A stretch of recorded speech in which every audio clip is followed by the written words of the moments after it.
dreaded terror outfit, the Islamic State, responsible for deadly attacks around the globe, has headhunters in India, looking for young men to recruit from the country.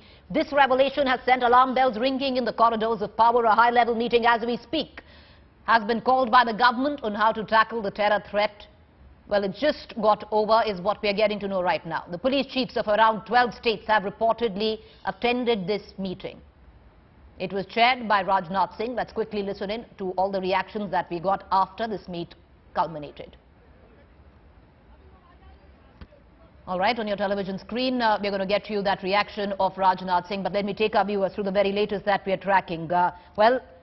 Dreaded terror outfit, the Islamic State, responsible for deadly attacks around the globe, has now headhunters in India. Well, it is an alarming situation. Young men from India, young men and women from India are being recruited for the dreaded terror outfit ISIS. Well, in the light of that, a high-level meeting was called a short while back, chaired by Rajnath Singh, the Home Minister, where, of course, police heads of 12 states were also in attendance to counter this particular threat. Now, what transpired in the meeting?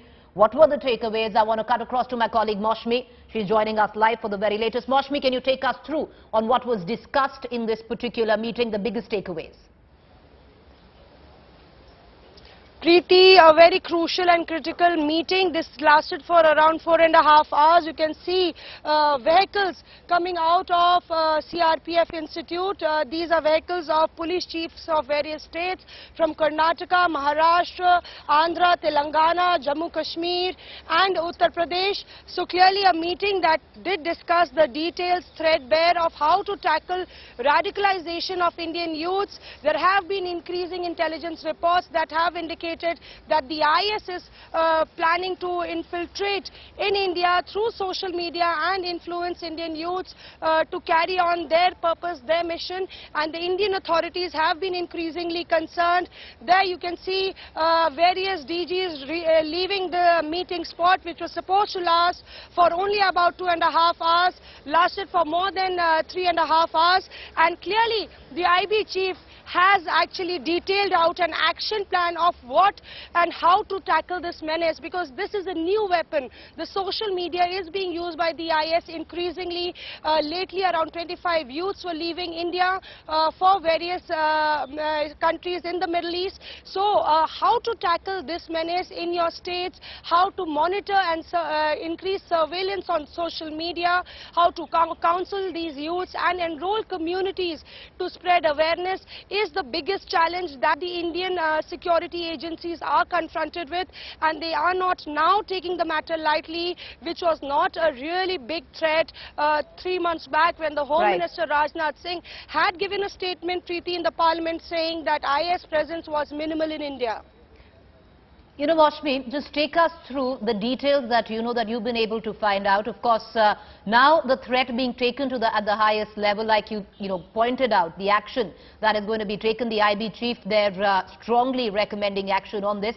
But how recent is this threat? When we are talking about headhunters from the ISIS, have there been recruitments? Can you give us more details on what has gone down that made this meeting possible today? See, the IB had alerted the Home Ministry that a Twitter handle by the name of Shami Witness did have around 400 followers who were jihadis from the Islamic State, and few of these were also Indians. So the intelligence agencies have been able to identify certain youths who are traced to Gujarat and Karnataka, who have been actually working for the IS to recruit more youths and influence them. Right. So clearly, after the intelligence agencies have got some details, they have briefed the Home Ministry, and the Home Secretary, very quickly before I let you go, Maushmi, I'm afraid I'm coming in very quickly before I let you go. Give us the states which are top priority right now. Where is maximum recruitment happening? What states are those? See, the areas that the Home Ministry is concerned about is Jammu and Kashmir, that state. Telangana, there were 17 youths that were headed to Syria. Then Karnataka is there, where Mehdi Biswas was arrested of late. Maharashtra, where 4 youths were detained. So these are the crucial states that the Home Ministry is looking at. And of course, the DGs also gave their presentation. Right. They have been alerted, and they have to get back with an action taken report.